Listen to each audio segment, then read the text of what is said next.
Juste une minute, hein, je termine un truc. Si je le lâche, je le perds. Donc, chut. Ça me saoule. Ok. Écoutez, bienvenue. Dernière vidéo, on va s'attaquer au développement en série entière des fonctions classiques. Et puis, on va commencer tout de suite. On va donc démarrer avec la fonction exponentielle.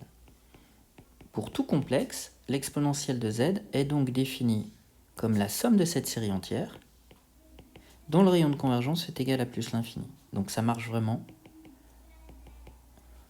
sur l'ensemble des nombres complexes. En particulier, si maintenant on vient chercher un x réel, on peut écrire exponentielle de x de cette façon-là. Et donc on va obtenir la série complexe, comme ça, simplement en remplaçant. Bien, tout d'abord, si je la considère comme une série numérique, puisqu'elle est convergente, sa partie réelle et sa partie imaginaire sont convergentes, et puis on peut les écrire en distinguant les termes pairs et les termes impairs. C'est-à-dire que pour p variant de 0 à plus l'infini, on va avoir moins 1 puissance p, x puissance 2p, et puis la partie imaginaire qui va correspondre au terme impair.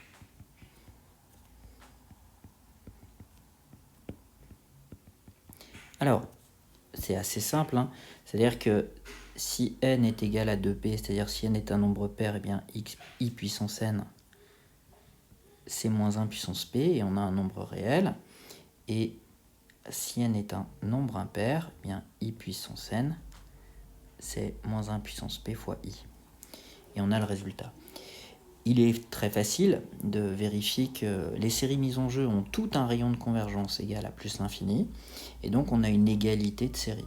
En particulier, ça va nous permettre de déterminer le développement en série entière du cosinus, puisque pour tout x appartenant à R, c'est-à-dire avec un rayon de convergence égal à plus l'infini, eh bien, le cosinus de x, qui est la partie réelle, va donc s'apparenter à la partie réelle de la série entière.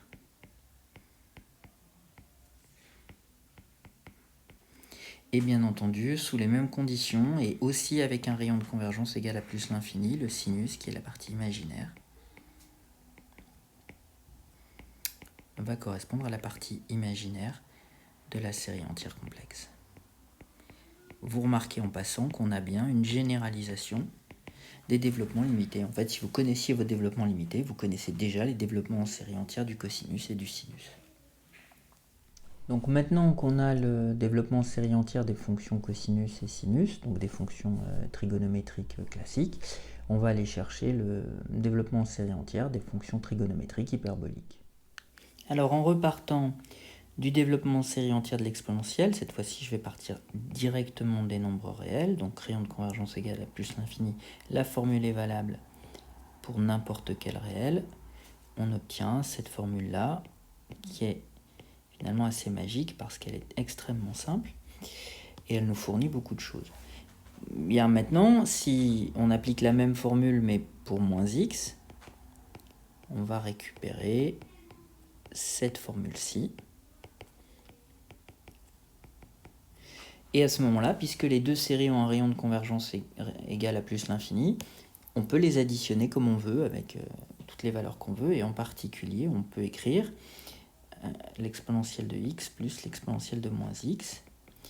On peut les réunir sous la même somme, et en factorisant tout ce qu'on peut factoriser, on va récupérer cette formule-ci.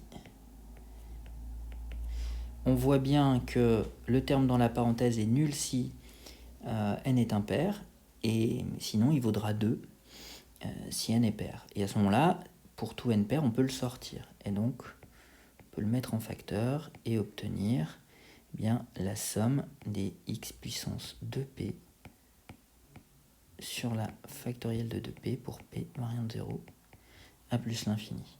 Et en se rappelant que le cosinus hyperbolique de x, pour tout x appartenant à R, eh bien, c'est la moyenne de l'exponentielle de x et de l'exponentielle de moins x, on obtient automatiquement son développement en série entière avec un rayon de convergence égal à plus l'infini.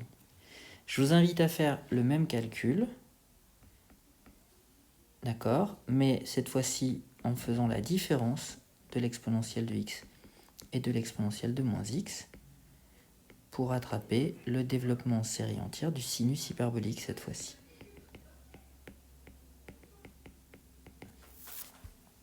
Donc comme vous venez de le voir, grâce au développement en série entière de la fonction exponentielle, eh bien, on a construit d'autres développements en série entière de fonctions usuelles. On va souvent fonctionner comme ça. À partir de développements en série entière connus, on va en fabriquer d'autres. Soit en faisant des produits ou des rapports de fonctions, et puis parfois en utilisant des petites astuces de calcul, des substitutions, des choses comme ça. Et en fait, c'est précisément ce qu'on va faire maintenant en utilisant le développement en série entière d'une fonction qui en fait est la somme d'une progression géométrique.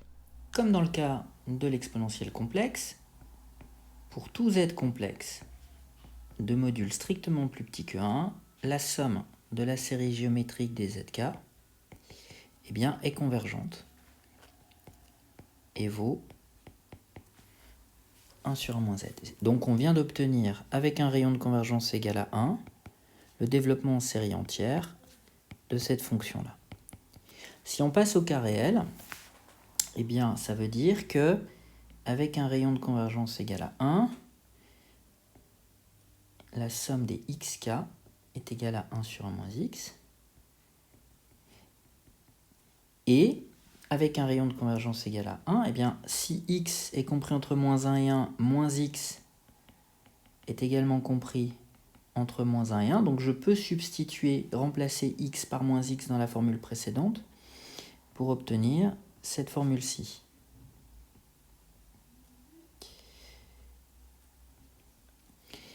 Et puis maintenant, eh bien, on va se rappeler qu'on peut primitiver les séries entières et on obtient à ce moment-là une série entière avec le même rayon de convergence. Ça veut donc dire que avec un rayon de convergence ρ égale à 1, eh bien, la somme pour k variant de 0 à l'infini des xk plus 1 sur k plus 1 va être égale à cette fonction-là. D'accord, c'est-à-dire à moins ln de 1 moins x. Et puis, avec rayon de convergence égal à 1, primitive de la seconde va donner cette fonction-là. Alors, en général, on n'aime pas les présenter sous cette forme-là. On préférera écrire qu'avec rayon de convergence égal à 1, eh bien, ln de 1 plus x est égal à la somme des moins 1 puissance k moins 1 xk sur k. D'accord? Et puis, ln de 1 moins x sera égal à moins la somme de xk sur k. Voilà. On préfère des puissances k à des puissances k plus 1. Mais on n'a pas fini de jouer, puisqu'en réalité, eh bien, si toujours pareil, si x appartient à moins 1, 1, eh bien, x au carré appartient en fait à 0,1, mais donc il appartient à moins 1, 1, ce qui permet de substituer encore dans la deuxième formule x par x au carré, et d'obtenir que la somme des moins 1 puissance k x puissance 2k, pour k variant de 0 à plus l'infini, eh bien, va être égal à 1 sur 1 plus x au carré. Et on a encore un développement en série entière. En fait, on peut fabriquer, c'est une machine à fabriquer des développements en série entière, cette fonction, tout avec un rayon de convergence égal à 1. Et là encore, on va pouvoir primitiver, c'est-à-dire qu'avec un rayon de convergence égal à 1, eh bien, la somme pour k variant de 0 à plus l'infini des moins 1 puissance k x puissance 2k plus 1 sur 2k plus 1 va être égale à cette fonction-là qu'on reconnaît puisque c'est l'arc-tangente de x.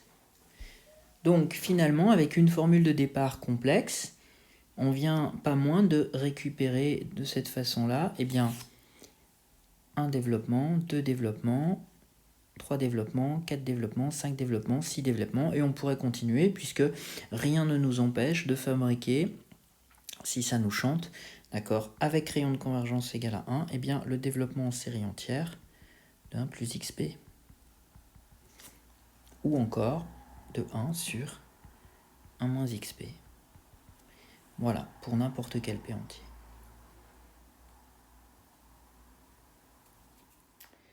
En y réfléchissant, on n'a pas pleinement exploité cette formule. En effet, je n'ai fait que primitiver. J'aurais pu dériver.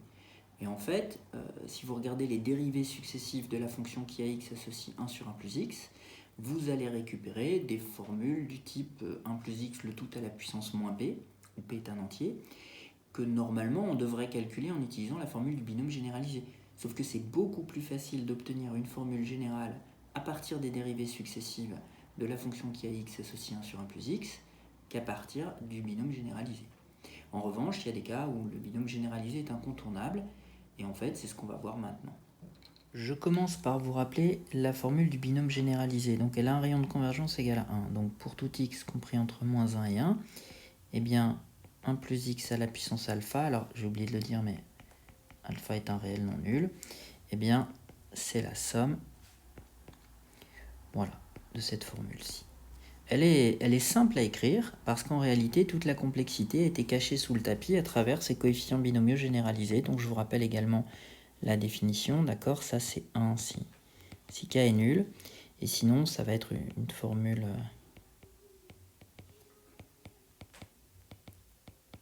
Voilà, hop.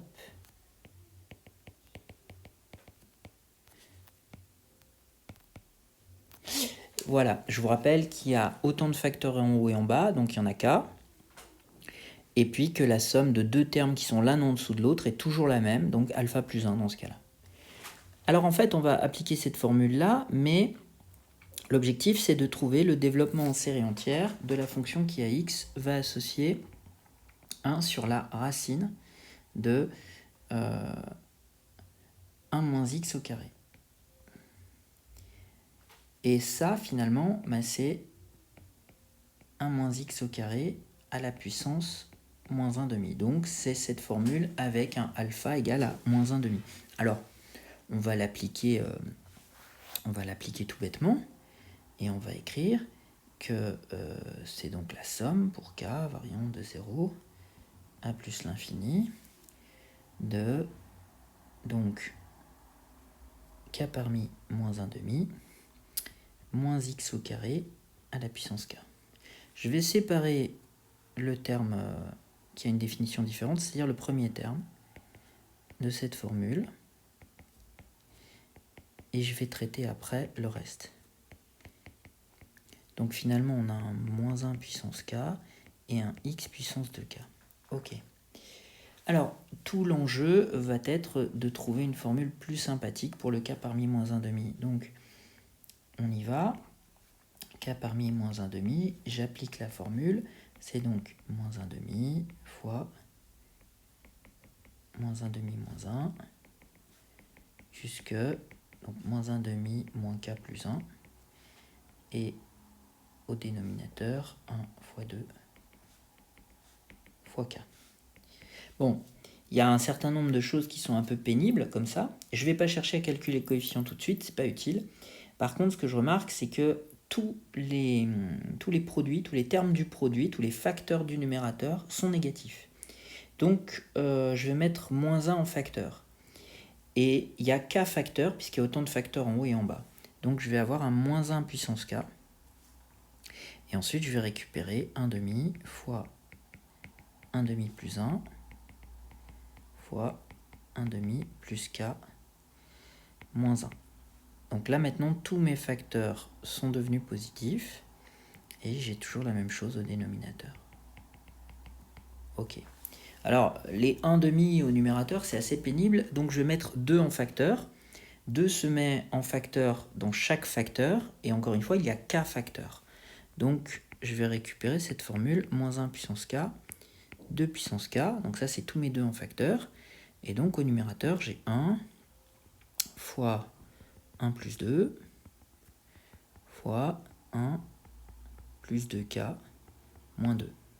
Donc en réalité, je vais récupérer un produit de nombre impair et en fait, je vais récupérer tous les produits impairs jusqu'à 2k-1. Et au dénominateur, j'ai toujours ça. Alors, donc je vais réécrire, je vais repartir de la gauche. J'ai donc moins 1 puissance k sur 2 puissance k. Et donc on a dit au numérateur, on a 3 fois 5 fois 2k-1. Et au dénominateur, bon, là je peux un petit peu raccourcir l'écriture, c'est la factorielle de k. Alors, j'aurais pu le laisser comme ça, mais c'est pas très explicite, et des produits de nombres impairs, on n'aime pas. Ce que je vais faire, c'est que je vais faire apparaître une factorielle. Pour faire apparaître une factorielle, il faut que je multiplie en haut par tous les nombres pairs. Donc par 2, par 4, jusque 2k. Et bien entendu, il faut que je fasse exactement la même chose en bas. Donc je dois multiplier par 2, par 4, par 2k. Alors, ce que je gagne d'un côté, je le perds un peu de l'autre. C'est-à-dire que au numérateur, maintenant, j'ai une forme plus sympathique, puisque j'ai la factorielle de 2k. Voilà. Au dénominateur, j'avais un 2 puissance k, un factoriel k, et puis je récupère ce terme-là. Sauf que finalement, puisque ce sont des nombres pairs au dénominateur, je peux mettre 2 en facteur. Et il n'y a k facteurs. Donc je vais pouvoir mettre 2 à la puissance k en facteur. Et une fois que j'ai fait ça, il va me rester 1 fois 2 fois k. Donc encore une factorielle k. Donc, finalement, j'ai ça, 2 puissance 2k, et puis un factoriel de 2k, et un factoriel k au carré. Il ne me reste plus qu'à remplacer ça dans ma formule. Donc, on va écrire qu'on a 1 plus la somme pour k variant de 1 à plus l'infini de... Alors, finalement, il y a moins 1 puissance k qui va se mettre au carré, donc qui va disparaître. Il y a un 2 puissance 2k.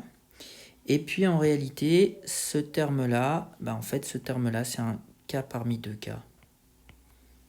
D'accord? Donc, je vais l'écrire sous cette forme-là, ça simplifiera quand même un petit peu l'écriture. K parmi 2k. X puissance 2k. Voilà. Et puis, pour k égale à 0, on va retrouver 1, donc on va pouvoir raccourcir l'écriture en écrivant que c'est 1 sur 2 puissance k. On pourrait mettre un 4 puissance k, mais bon, c'est pas forcément utile. X puissance 2k. Voilà. Et on a obtenu le développement en série entière de cette fonction-là.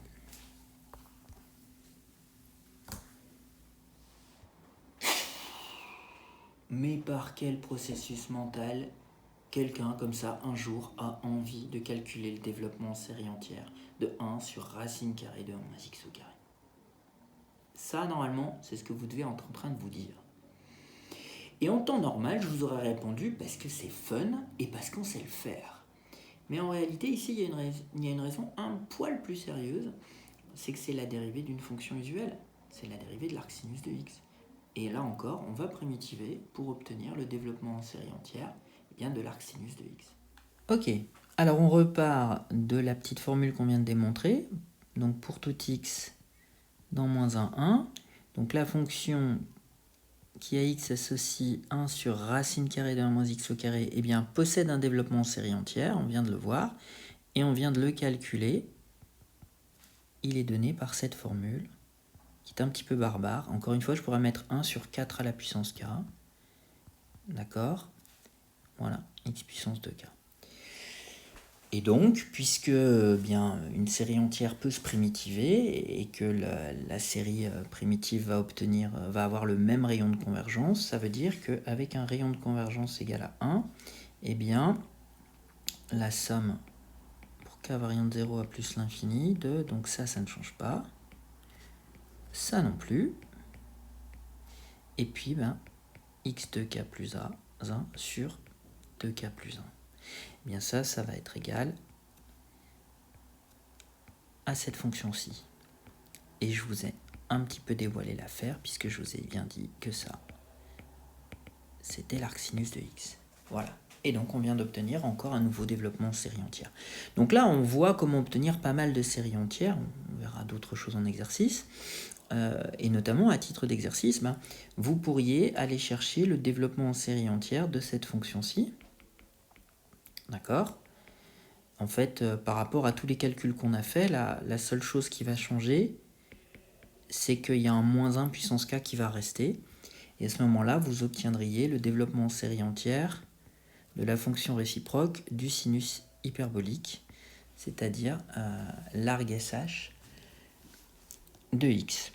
Alors, je vous laisse ça à titre d'exemple. La réponse est dans le poly, et puis entraînez-vous là-dessus. Et bien voilà, les développements en série entière des fonctions usuelles n'ont plus aucun secret pour vous. Je vous ai dévoilé toutes les techniques, vous connaissez toutes les formules.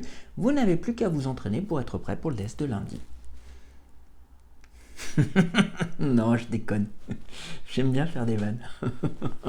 Allez, bon week-end.